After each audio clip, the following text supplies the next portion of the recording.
Cody, welcome to the podcast. Hey, thanks for having me. Yeah, I'm excited to talk about some stuff. I know I sent you some questions to kind of go over, but I did not send you this one on purpose. It is our standard leadoff question. So I don't know if you picked this up from the other podcasts you listened to, but if an 8-year-old walks up to you and says, Cody, how do I swim fast? What's the secret to swimming fast? What are you going to tell them? That's a great start off question. Two things. Number one, I always tell kids to make sure that they're having fun. And it sounds cliche, but it's true. For the longest time, the only reason why I swam, and a big part of the reason why I'm still swimming today, is because I enjoy the lifestyle and because I get to go to the pool every day, goof off with my friends, blow bubble rings, whatever, and have a good time. But to get faster, you need to have fun because you need to enjoy it. It can't always be a grind. And then the second thing is that there are going to be days, I love telling young kids this, there are going to be days that just suck when you don't want to do it, when you don't want to do those 10 tuner IMs, or you don't want to get out of bed at 5:30 when that alarm goes off. And every single person, no matter how good they are, no matter if you're Michael Phelps or Katie Ledecky, they all have those moments where they question themselves and they're like, man, do I really need to do this? Or do I really want to do this? Is it worth it? And it's human to feel those emotions and feel that sense of doubt. So I would say to those young kids, make sure you're enjoying yourself and having fun, but also understand there's another side to that. Sometimes there's going to be a little bit of suckage, and that's okay. That's okay. It's good for you. Do you remember how you came to that realization yourself? Did someone tell you that, or did you ultimately realize that second part there? I think it's a little bit of both. I definitely grew up in an environment where we kind of, as a group, collectively embraced the fact that what we were doing was oftentimes really, really hard and extremely daunting and sometimes borderline terrible. I grew up swimming for Ron Aiken at the Sandpipers in Nevada, and I always credit them to building the foundation for my success. Both physically and mentally. Oftentimes, I look back on the sets that I was given as a fairly young swimmer that a lot of coaches would say are just too much or is just too hard or has no benefit. The dreaded 15 400 IMs, whatever you want to call it. But for me, I think that helped build a foundation of obviously the aerobic base, that foundation. But then also I have this mindset of like, it can't get worse. Or I've already been through the worst. I've weathered the worst storms possible. And I think it was just like over time, I don't think that there was just a moment where I was like, okay, this is what I need to do to get better, or this is how I operate, or this is what's best for me. It was definitely kind of how I was raised. And then I think as I've gotten older and matured and throughout my career, I look at, okay, what's made me successful? What's helped me be my best, at my best? What hasn't worked? All those kinds of things. It's a constant give and take. Yeah. And before we dive into more of, the here and now as a professional swimmer, I'm really curious, what were your first experiences like as a swimmer? What were the earliest moments you remember about the sport? Oh, the earliest moments I remember. I remember as like a 5-year-old, the whole reason I swam was because my mom didn't know how to swim. And she wanted me to be. She was really, she was scared of the water, and she didn't want her kids to feel that same way. And then on the other hand, my dad grew up around the water, grew up, in the lakes of Canada and swimming and stuff. And so my earliest memories, I remember my dad teaching me just basic mechanics of like how to doggy paddle, how to float, how to swim. Those are some of my earliest memories, actually. And then fast forwarding a little bit, when I get into kind of the club scene, like my earliest memories as a club swimmer, I remember joining a team. And I just remember being so cold, I didn't want to swim. I hated it. I was freezing, and my mom forced me, and I never wanted to do it. I was the kid that was sitting on the side of the pool deck just shivering, not wanting to get in, that you basically just had to shove in the pool to tell them to keep going. That was me. I was that annoying kid that coaches like dread having. So how did you get past that? Or was it just your parents continuing to push you? I'm curious, that's a real thing, right? And as a kid, I can imagine you being like, Mom, I don't want to do this anymore. I want to find another sport. I'm going to go play soccer or basketball or something. And we can joke about, that's so trivial, but that's a real thing that can drive kids away from the sport. It definitely is. I mean, for me, so that was around age 8. Around 8 years old was when my mom first put me in like lessons at the YMCA, and I was on the YMCA team. And then we shortly then moved to a USA Swimming Club. The first club I ever swam for was actually the Central Valley Aquatics in the Southern California area, and I lived there for about a year. And I just remember, I can't believe this, but when I was little, I thought I was too young. I remember at like age 8, age 9, I was like, I'm too young. I want to do this. I'll come back when I'm 10 years old. When I'm old. And the more my mom honestly just forced me to go, I made friends and I had fun when I was on the wall or when I was hanging out with kids at the pool. And over time for me, it was the social environment. Because for me growing up, even through, middle school and high school, I was like a really awkward kid. I was really uncomfortable and it was difficult for me to make friends because I wasn't super outgoing. And, it's weird because people see me now as like this dude on YouTube who makes all these videos. And I'm like, I have the perception of being extremely outgoing and extremely bubbly and friendly, which I am. But, it's funny because I'm more of an introvert than I am an extrovert. And people don't realize that because they only see the one side, obviously I'm very extroverted, making videos and whatnot. And so growing up, to circle back, it was giving me a sense of community, a sense of family, people, a belongingness, and honestly, just a place where I could kind of be myself and have fun. And that kind of allowed me to grow into myself. And dude, I'm still doing it. Up until that point, Cody, you're still in the Central Valley there in age 10 or whatever. Do you remember any instances moments pretty powerful of coaches along the way at that point, or would that come later in your career? Honestly, I can think of a few. I remember we had a female assistant coach named Jen, and I remember I won. It was one of my very first races at a club meet that I won. Oh, cool. And, I think it was 100 backstroke, which is funny because were they handing out the ribbons at these meets, or is that? Yes. Okay, yeah. It was totally a ribbon meet. And I was so excited because I knew I was going to get a ribbon, and it was the first meet. The first race that I can actually remember winning. I might have won a race prior or been in other races and had ribbons, but I just remember at that moment I was excited to get a ribbon. And I was so excited when I finished and touched the wall first that I jumped out of the pool and ran over. And I ran over to where they were going to give out the ribbons. And I had a club coach pull me aside and she said, I remember her name was Jen. She said, she taught me the first lesson I ever had about common courtesy. She said, it's common courtesy to wait for your competitors to finish swimming before you get out of the pool and then go a step further and congratulate them and tell them good job and be a good sport. And I think I was probably 9 years old at the time. And that was the first memory where I had is like, okay, like treating people around me after races is important. How I'm perceived is important. Sportsmanship is important. And that honestly, just the term and the phrase common courtesy was foreign to me. And that was my first experience of that. And that stuck with me for whatever reason. That really stuck with me. And to this day, I make a point to every time I finish a race, whether it's, at world championships or it's just at a tier pro series or any meet, I always try to shake the hands of both people to my right and left after races. And I think it started, all the way back when I was, 9 years old. No, that's really cool. So now keep going along your swimming career. So we're 10. When do you connect with Ron and the Sandpipers there? Is that pretty soon after? Yeah. So I swam for the Central Valley Aquatics team for a year. We were in Turlock, which is just south of Modesto, I believe. Yeah. I was school in Bakersfield. So yeah, I know what you're talking about. Oh, there you go. Yeah. One of my best friends went to Bakersfield. Yeah. Grew up swimming with him, a guy named Jake Priest. Okay. Very cool. Anyway, so we lived in California for a year, and then we moved to Las Vegas when I was just about 10 years old, so like turning 10. And right away, that's when I joined the Sandpipers of Nevada. And were you excited about that? Like, oh, hey, we're moving. Like, where's the club team to start? Or what's your outlook going into that? My outlook was, from what I remember, I was nervous because, as I said, I was kind of a nervous kid. It wasn't easy for me to make friends. I wasn't the most outgoing, and so I was nervous because I remember being on CVS or being in California. That was like really the first time when I felt like I had like a real group of friends. We lived in a house at a cul-de-sac, and I knew my neighbors. And we were leaving that.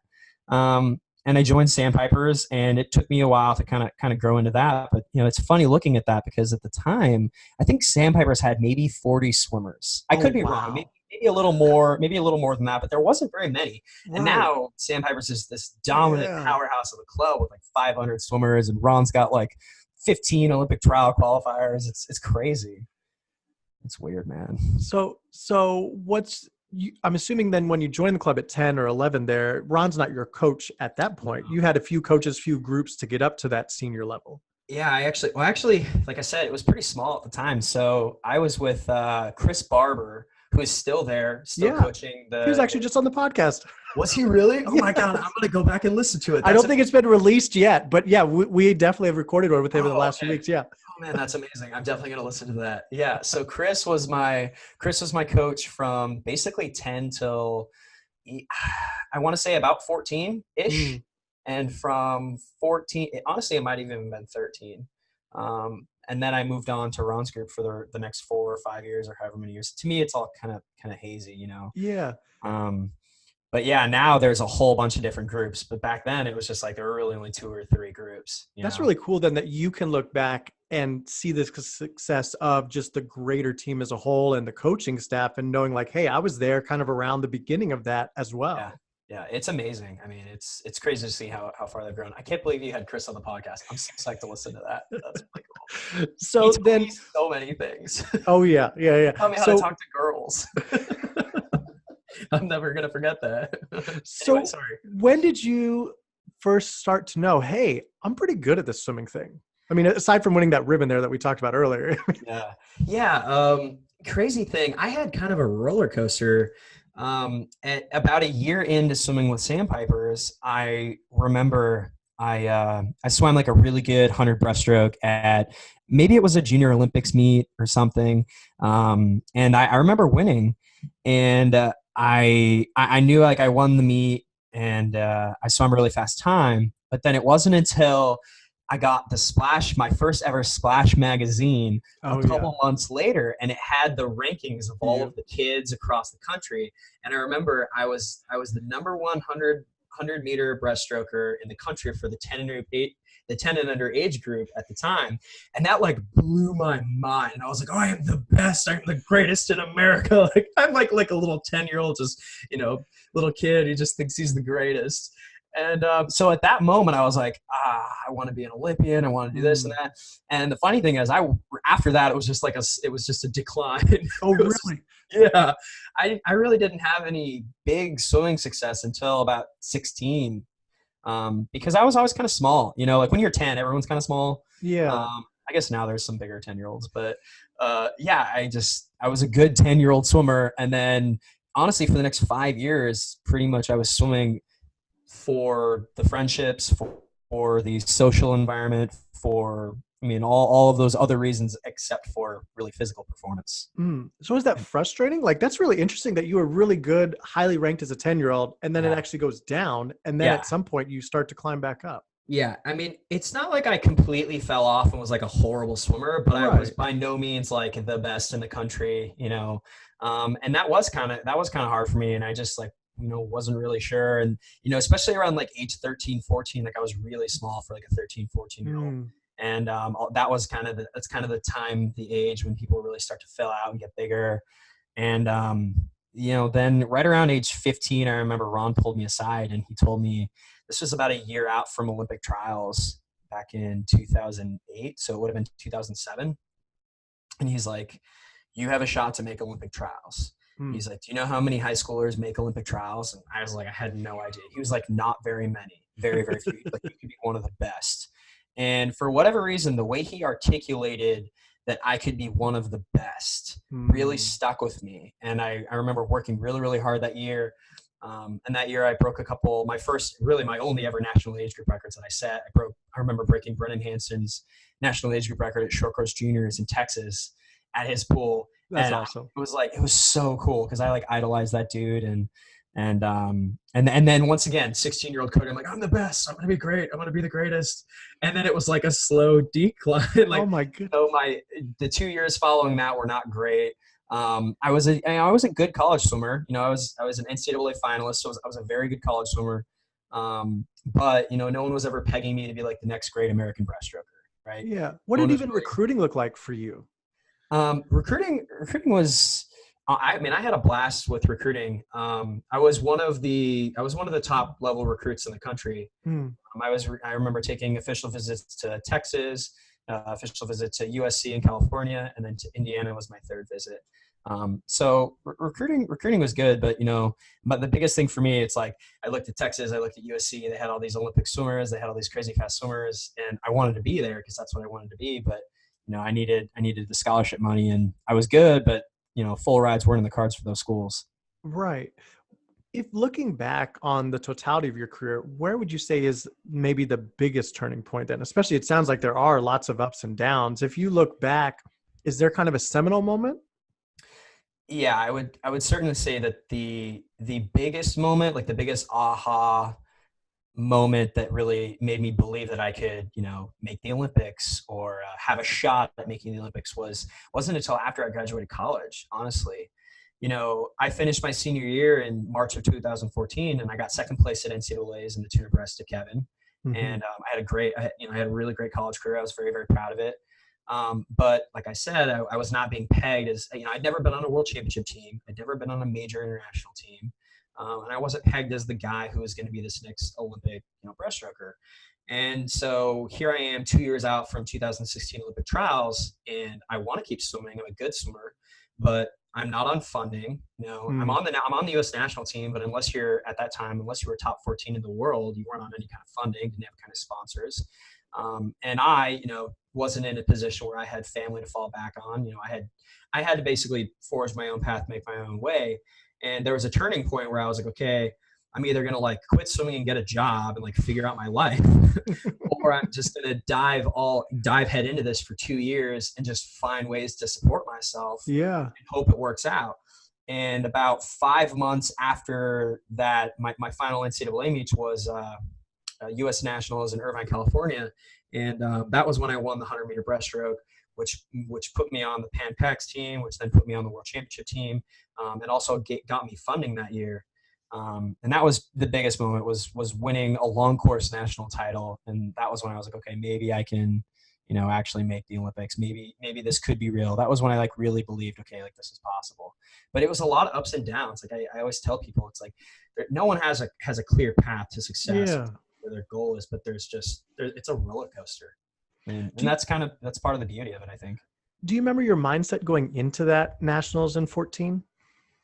I remember my mindset being, it's all or nothing. It was either I was going to do really well at this meet and prove that I, could justify continuing swimming as a pro, or I could potentially be done. That was my mindset, and the 5 months leading up to that, once I finished school, I had to work side jobs. I was washing cars, cleaning motorcycles, just to scrape rent money. Really? So, yeah, just so I could train just to go to nationals.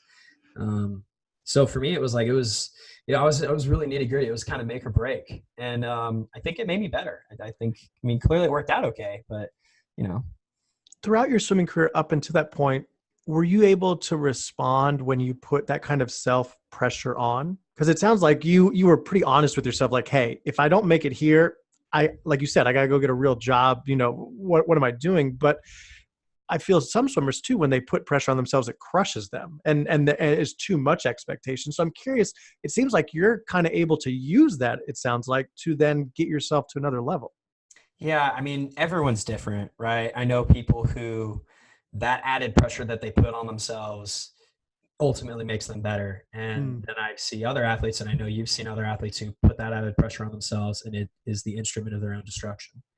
And so it's kind of a balancing act. And for me, I grew up kind of with a little bit of a chip on my shoulder. I always felt like I had something to prove.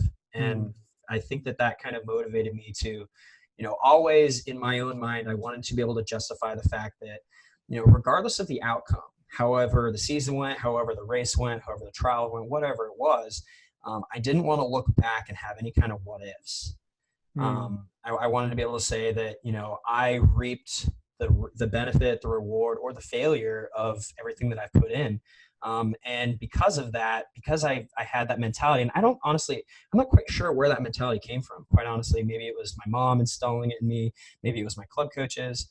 But because I've always kind of had that frame of mind, I've always been okay with whatever the outcome was going to be. And so by putting pressure on myself and being like, okay, this is it, I'm going to make it or break it. Ultimately, I think that helped me. But that's certainly not the case with everybody.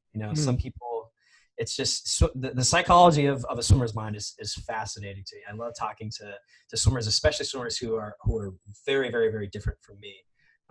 It's very interesting. So how to then 14 happens, you win, you get a sponsorship with Tier. You're like, okay, hey, I might be able to be a professional swimmer here, kind of live the life, but you still have 2 more years before you're able to make the Olympic team. Was there any complacency, or was it, okay, now I feel like I have the backing to then go do what I think I can? I think, looking back at that, once I won that race, it was like, full steam ahead. It was now I have the justification for continuing to train and continuing to pursue my dream. And now it was just like, no, that I certainly wasn't the person who's like, okay, I just won nationals now, and now I've made it. It wasn't that at all. It was, I just won nationals and I've proved that I deserve to be here. Now I have to do something about it. Yeah, I would say, I think that winning that race made me probably a little bit more hungry, because all of a sudden now I was in the spotlight. Now people are, kind of looking at me a little bit as a viable contender. And, I always felt like I kind of had something to prove. Was it that moment, 14, where you start to consider yourself an elite swimmer? And if not, where was that, where you started to think of yourself that way? I kind of, I don't know, like, I kind of think that I've always kind of considered myself an elite swimmer, but I try not to get too inflated with my ego. I think it's a balancing act, right? Right. I think the best swimmers and the best athletes in the world, you need to tell yourself, I'm the best. I got this. No, whatever you're doing, I'm like, no one can do this. You need to kind of have that, but then you also kind of have to have, you have to have that humility, right? You have to be able to, kind of understand, I got to be able to look up and be like, okay, look, I'm not Adam Peaty, right? That's not I'm not that, but what can I be? Right. And so I think I always kind of viewed myself as an elite swimmer. I think that, even in my times of, in my down moments when I wasn't the best swimmer, I always viewed myself as being one of the best swimmers. Because, I like the term fake it till you make it. I think that there's some truth to that. There were I would tell myself I'm going to win NCAAs, even though I knew okay, Kevin's 4 seconds ahead of everybody. It's probably not going to happen. But you kind of have to have that mentality, I think. Well, that's what's interesting about the sport of swimming, right? Is that there aren't as many upsets in more team sports, right? It's easier for an underdog in a basketball or football setting to pull that upset. And especially being such a time-based sports, it is kind of easier to box yourself in as a swimmer. Oh yeah, he's 4 seconds ahead of me. There's no way I'm making that up, in a few weeks. But like you said, you have to have the mentality of, well, maybe I can. And, I'm good enough that I could make that jump, but then you got to back it up in the pool too. Yeah. I think oftentimes with our sport being very cut and dry, very much, the times are the times, the places are the places, this is the world that we live in. People often get wrapped up in, these are my in-season times, these are my end-of-season goals, this is probably what I'm going to go throughout the year, and this is what I want to be. And we often forget that those Hail Mary moments, those, oh my God, that guy just dropped an 18-1, came out of nowhere, it kind of split. Those things do happen in our sport. They are possible. We've seen it. I'll never forget as a 16-year-old kid watching Jason Lezak throw down absurd relay split. You know what I mean? So and I think that it's important for us to have perspective and realize that, yes, our sport is very cut and dry. Yes, you oftentimes reap what you sow. Yes, you get what you deserve. But on the other hand, there's still that little part of sport that sometimes that Hail Mary pass, lands and makes it and works out. Sometimes people do things that are kind of defy the odds, and we forget. And that's why. But I also think that that's kind of why, when you watch those crazy splits at NCAAs, or you watch those big world championship moments that kind of came out of nowhere, it means so much more, because I guess it is a little bit more rare in our sport. What's the hardest thing that maybe you had to change or just shift slightly, kind of being now a professional elite swimmer? So when you say that, you mean the adjustment from being a college swimmer? Yeah. So now this is your full-time job, man. Yeah. You're getting paid to perform. What kind of adjustment does that take? It's weird because, at first, okay, I graduate college. Now I'm a pro swimmer, but I'm a pro swimmer who's broke and who has no money. So I'm okay, I've got to be good. I've got to do well. And then I do well. And then now I'm on funding. Now I have sponsorships. And now it's okay, now I'm swimming for myself, but I have to swim well or I'm not going to have any income. Right. And I'll tell you what, dude, like even just the last 2 years, I mean, summer of 2018, I mean, so I had a pretty gnarly injury at the beginning of 2018. And I went that whole year without any funding. So I missed APA funding, which for those people listening, if you don't know what APA is, basically the USOC supports potential Olympic swimmers. If you're ranked top 16 in the world, they basically fund you. And it's, about $40,000 a year. So, you go to US Nationals, you get third place, you're 13th in the world, woohoo, you make funding, right? Mm-hmm.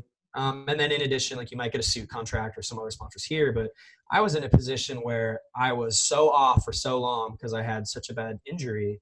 And then I failed to perform well and I failed to make a certain ranking. And then I had no income. So I've lived both lives. I've lived the life where it's like, boom, I just won. I've got all this money coming in. Things are good.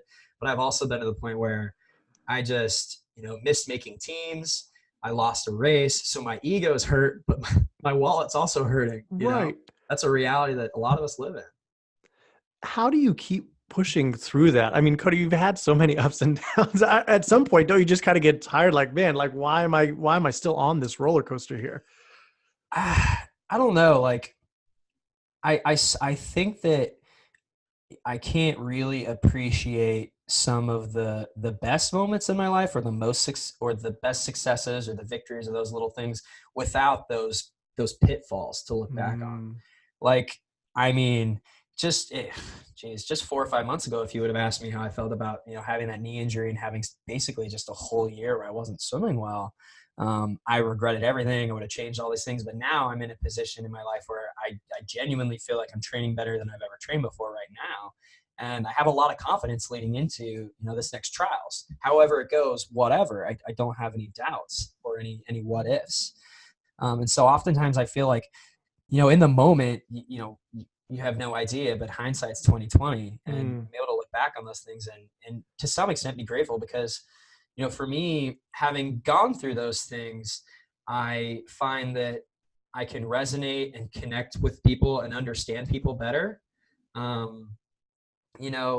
The one thing I always talk about is it's like, I grew up idolizing a guy like Michael Phelps, right? Like I had posters of the guy on my wall. Like I worshiped the ground he walked on as a young kid.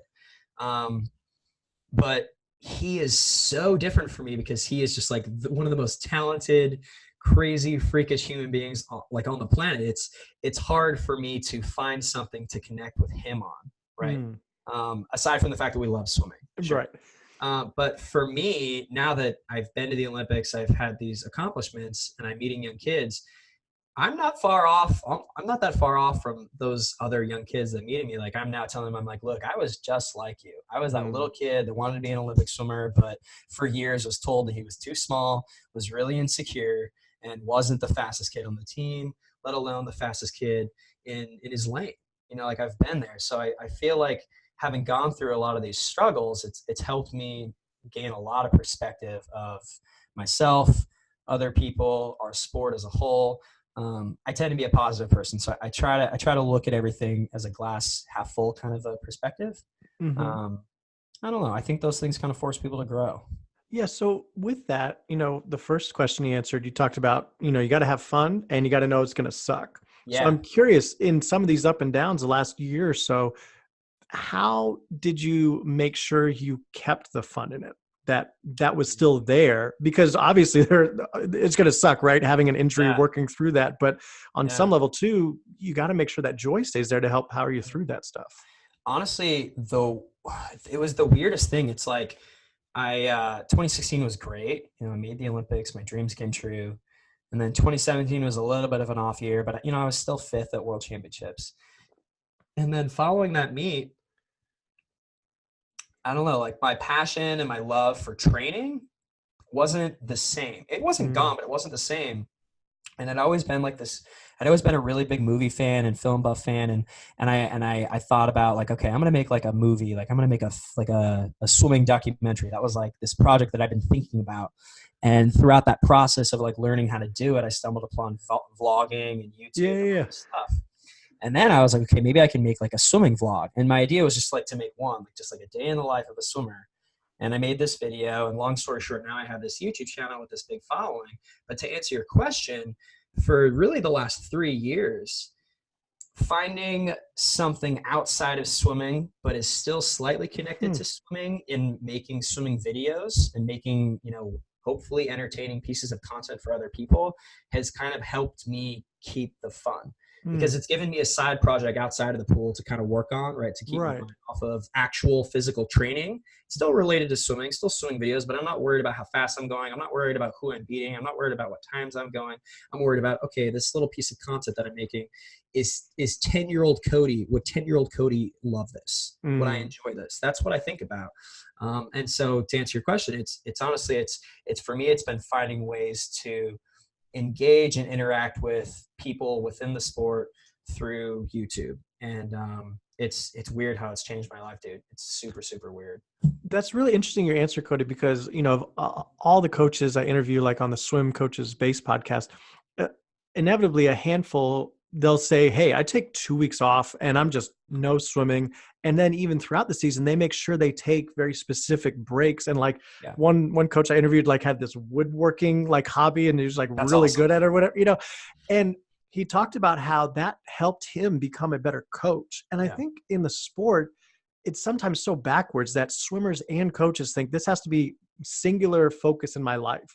And then they run into an injury or a burnout, and you wonder, well, I have no other interests. Of course your life's going to be miserable. But then people like you say, hey, I had this other thing. And even if it is kind of related to swimming, it's not just you, bearing your head about the times or the training or something.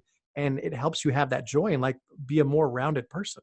Exactly. That's exactly correct. I mean, for me, it was, because swimming for me has always been it's always been my outlet, right? Like in all of my darkest times in my personal life, swimming has always been there to fall back on, whether it was coaches, whether it was mentors, or mainly friendships. And so, when I'm struggling in the pool, it was interesting because I found something else that is equally as related to swimming to kind of fall back on and to kind of just enjoy. But I do think that the biggest thing that you're hitting on is finding that balance. I think everybody needs to have that balance.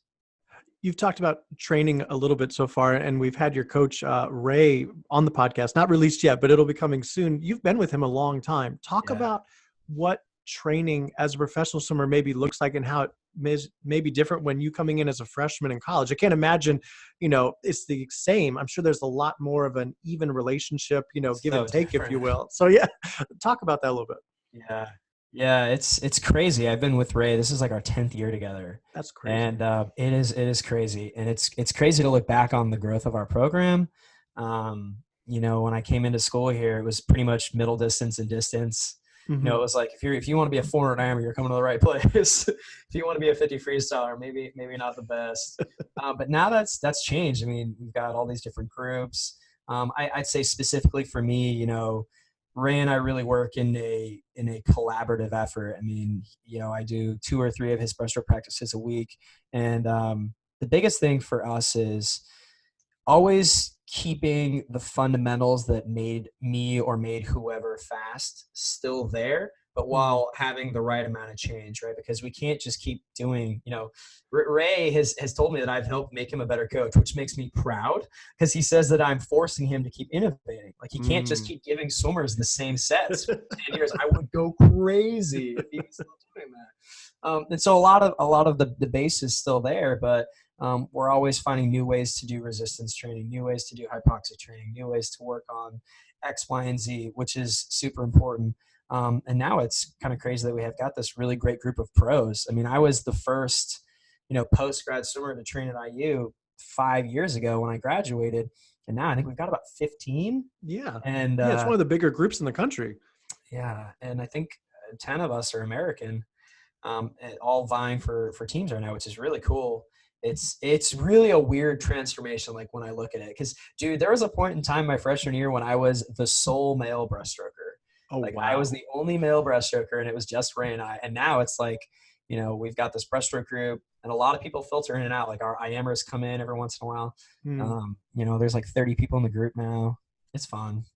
So what advice did you give to other swimmers? Specifically, I'm thinking maybe once you get into that college age, and even if they're not a professional swimmer, how to at least start moving towards a collaborative effort with a coach. Cause I feel that's becoming more and more of a thing, but you still have to do the work. And so it's not like, hey, because it's collaborative, we're going to be able to get out of this. You obviously know you need to do the work. So Yeah. give some insight on that. It's funny because when people during our practices want something to change or they think that we should do something slightly different, they're always like, Cody, you should ask Ray. Yeah. If I ask, there's a chance Ray will make the adjustment. And to their credit, like sometimes that's true. But people get mad at me because sometimes we'll be doing a set of like, I don't know, 5 100s, best average negative split on like 130 in the middle of our breaststroke practice. And I'll just be like, hey, Ray, because I'll feel like we didn't get enough, breath control at the beginning of the workout. I'll be like, hey, Ray, maybe we should do these double pull out, get a little extra breath. And everyone hates me for it. And they scream. So it's like, it goes both ways. People either love it when I ask for things or they hate it because I'm not, afraid to ask to make things harder too. But as far as making things a more collaborative effort, I mean, everybody's different. I mean, there's no roadmap to this, but I mean, I kind of feel like, especially in college, that your first 2 years, you're kind of finding your footing. I think especially your freshman year, it's learning the ins and outs of the team, getting to know the coaches, forming that relationship, figuring out how you fit into the system. And then your second year is a little bit more of that. And I think by the time junior year rolls around, that's kind of when there's a little bit more communication about, okay, what the swimmer thinks needs to come into factor, like what they might think they need to do comes into play. I think, at least I can only speak from my experience and from the experiences that I see of people training here at Indiana, but it seems like right around after 2 years, if you want things slightly different, or if you think you could benefit from doing something slightly different or whatever it may be, that's when, the collaboration kind of comes into play. But I really feel like your first year is, not put your head down and just grind, but right. You're kind of finding your footing. It's like coming into, especially, once again, I'm only speaking from like training at a college program at a big university's perspective, but as a senior in high school coming into freshman year of college, it's like, coming into a whole new system of training and joining a team is only one factor in your whole world that is completely changed. There's so much that goes into it. Yeah. What role does Dryland play in your training? Right now it's huge. That for me is the biggest thing. Like right now, for me, really the only thing I can do to get faster is physically to increase my power output in the water. And the only way to do that is to get stronger. So particularly the last 2 months, we've increased my weight room 50%. Oh, wow. 50%. So how many sessions are you doing now? So I'm in the weight room 3 or 4 times a week, and that's not including Dryland. So a lot of my swimming volume has gone down, but my workload in the weight room has gone up. Actually, currently, I weigh now. Right now, I'm weighing heavier than I've ever weighed before. I'm like 182 right now. And when I raced in Rio, for example, I was 170. Oh, wow. I'm 182 right now. So I'm trying to put on lean muscle. And I'm training, it's kind of an experiment. You see, put on a bunch of weight. As long as I'm still swimming fast and I'm still finishing sets well, it's okay. Right. When I start to peter out, that's when but I'm still trying to, we're at the point where we're just, I'm 10 years into training here. We gotta change things up. We got to experiment. We got to try to get stronger. So, but yeah, weight room, that's a big one right now. What was that conversation like? That is a big change in terms of, hey, we're going to be in the weight room twice. You're going to add muscle and weight. Yeah. Bring me into those conversations a little bit. It's not like it was, it wasn't a hard conversation to have, but I come from a background where I trained a lot in the pool. Like I swam yards and yards on top of yards. Like I remember in high school showing up to work out and Ron was like, all right, everybody get ready. We're going to go in 8,000 IM. And he just started writing this pyramid of a set. And I was just like, how are we going to get through this? So I've got this big aerobic base and I train well doing that. I think that's my background. And so for me, it was like, okay, doing more in the pool, swimming more in the pool, I've gotten to the point where it's not going to help me go any faster. It's not going to help me lose hundredths of a second off of my best 100 time. But what will help me do that is to physically increase power output and to get stronger. And so, one thing I'll credit Ray to is he's not afraid of change. He's not afraid to embrace something new. And just take a shot, take a risk. Like right now, it's a little bit of a gamble because we've never done this before. I've never swam this low in terms of volume in the pool before. So it's kind of the the uncanny valley right now. I don't really know what we're getting into, but I'm excited. It was weird because last year with my knee injury, I was really only able to swim about 50% of the volume that I had been swimming really the years prior. The years I was pretty much going 30, 35 a week. So 30,000 yards a week, which is not much in the pool. And it was shocking when this summer, I got to the point where, I was swimming okay, but I wasn't doing very much. And I was really just rehabbing my knee and had these gnarly procedures done. And then I went 59 low twice. And I was like, wow, okay, so I'm still able to swim fast now. Where do we go from here? Mm-hmm. And where we go from there is slowly start doing more in the pool, because now I'm able to do a little more in the pool, but really just get stronger. Yeah. I'm sorry. You got to tell me to shut up. No, you're fine. I was going to say, speaking of new things, we got this thing called the ISL that I think you're a part of. What's your perspective on it, and how does that play into especially the Olympic year, right? It's got to be making things a little bit interesting. It's so fascinating. I am so excited for the ISL. Like, we could do an entire podcast talking about the ISL because one of my biggest passions is I want swimmers to be able to, once they graduate college, join a league, join a team, and make some money and be a real professional athlete. Mm-hmm. where you're able to actually financially support yourself. And that is the overall hope and dream of the ISL. And this is, it being the test year, it's a little weird because it is the Olympic year. So we're kind of throwing a wrench in what is typically kind of the grind time, right? Like everyone's just kind of putting their head down and grinding right now. And we've got all these meets coming up. So for me, once again, this is just my perspective. This is just how I'm approaching it. I'm just treating it like a college dual meet. I'm training all the way through it. We've got our first meet in Indianapolis in what's today, Thursday? So 2 days. Yeah. And, I'm training right up to it. I'm getting to the meet, and I will go as fast as I can, but given the state that I'm in, I'm about to max out on leg press after this. So we'll see how this week goes. And that's okay. But honestly, it's fun because it's giving us an opportunity to swim. It's giving an opportunity for people to win a little bit more money. It's hopefully going to, I think Tim Hinchy's term was trialize certain swimming meets. Yeah. Make more spectator-friendly meets, more engaging meets, which is really what the sport needs. Dude, I could talk about this forever. I'm super psyched about it. Well, we'll have to have you on the new podcast, Cody, that we're launching called ProSwimTalk. It's going to launch, I think, the week that this will go out. Cool. And we're going to have athletes on from, competing in the ISL, because you're right.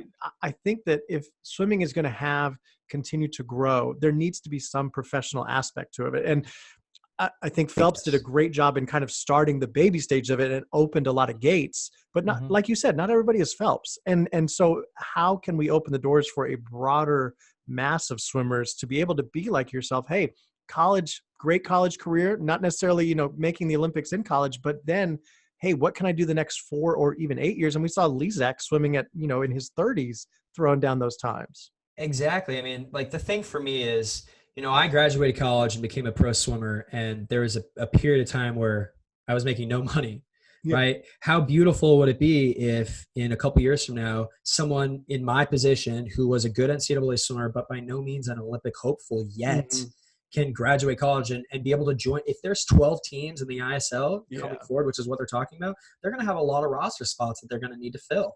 And if people are getting paid to keep swimming, I mean, that's just, it's really, really exciting. I'm very, very excited about it. What was when it first was pitched to you, did you have this much excitement, or was there anything like, I'm not sure if this is going to fit into my schedule or anything like that? Not at all. I'm psyched. Like I said, it's weird that this is the Olympic year. It's throwing more meets at a strange time. But I think that, our sport is trending in the right direction. And what I mean by that is, we're finding ways to swim faster more regularly. I think that the old model of train, taper once. Yeah. I think that's changing. And quite honestly, it needs to change if we're ever going to make this a more spectator-friendly sport, right? Yeah. And I think that you have athletes who are starting to, change their methods of training, still find ways to be fast. I mean, Michael Andrew comes up all the time. That dude's swimming fast all the time. And there's a lot of people that kind of fit that mold that, are able to use racing a part of their training, to use these meets as a part of their training leading into meets. And no, I mean, for me, I was excited right from the get-go. I was like, are you kidding me, dude? A league? Oh, get this. Okay, I grew up in Vegas. Okay, I know. I was about to say the final is in hometown. exactly. Like if you were to tell 10-year-old Cody that there is going to be a professional swimming league and the championship was going to be at the Mandalay Bay Arena, which is a hotel I grew up swimming in their wave pool, I would have lost my mind. Okay, like so no, I was psyched from the get-go. That's awesome. On that note, do you think about when you're going to stop swimming? I did over the last year and a half, on and off with my knee injury, just because for the first time in my life, I was at the point where I wasn't sure if I was ever really going to be able to train again. Yeah. That was a scary thought. And now that I'm on the other side of that, and I know that I've overcome this hurdle, as far as totally stopping, I don't think I'll ever totally stop swimming. But when I'll decide to stop competitively swimming and making it the center of what I'm doing, because like right now, I've got a couple other things that I'm doing. I do my YouTube channel, this and that. But the most important thing to me right now is swimming fast and trying to make another Olympic team. Like, how good can I be? Mm-hmm. As far as when that will change, I don't really know. But I'm not really worried about it. Yeah. I am just 1 year at a time. 1 year at a time. I would love to keep swimming. If the ISL pans out the way that we hope it does, honestly, man, who knows? Who knows? What advice would you give swimmers, whether or not they're professional, whether or not they've swum as often as you? I think a big negative thing, and talking with coaches a lot of the times, how can we make sure swimmers don't end with a bad taste in their mouth with the sport of, leaving it with, God, I could have done this, or frustrated by an injury or just lack of burnout. What advice would you lend to that? Because especially you've had so many ups and downs, and yet you're swimming so long and you still have fun and joy for it. What insights do you have for that? I'll tell you, I think that there's nothing that bums me out more than when I talk to an old, like a swimmer, who, finished swimming and had a little bit of a bitter taste in their mouth. And I'm like, hey man, you ever swim anymore? And they're like, I'll never touch the water again. Like that like hurts me. You spend so much of your life dedicating yourself to getting really good at something. Mm-hmm. And then you just stop cold turkey. And then take it a step further, you're kind of bitter about it. Like you dislike it. And I actually enjoy I know guys like that. I'm sure you know people like that. Yeah. I'm sure people listening to this podcast know people like that. I like engaging in those conversations with those people to kind of break down those walls. So it's certainly a case-by-case basis. It's not necessarily, I don't like it. You keep asking me advice. I'm in no position to give people advice. I don't like giving advice. I will just talk. But I like having conversations with people where I try to break down those walls and get to the why they feel a certain way. And ultimately, I think it's, maybe there was a failure, maybe there was a lack of success, maybe there was a coach that they disagreed with. There's always a reason. But I think that reason is overshadowing this mountain of work and friendship and fun and time and enjoyment that they had in their sport that is just being clouded, that they just can't see. Right. And I think that you kind of you have to find a way to remind those people that whatever you're bitter about or whatever you're upset about, like, look, if you never want to get in the pool again just because you don't want to work hard again, like, that's okay. But you can't hate on a sport that made you who you are, because you cannot argue the fact that, if you're a lifelong swimmer, if you swam growing up, you swam in high school and maybe even in college, that you didn't learn a lot about yourself through this sport. For various reasons. No, that's a good place to end. Cody, this conversation has been awesome. I know coaches, swimmers alike are going to benefit from it. And we're going to be excited watching you and the rest of the swimmers in the ISL in the coming months, and definitely follow you for the Olympic year here. Thank you. I'm excited. I appreciate it. Thanks for having me. This was great. I hope I didn't annoy or talk too much. That was great.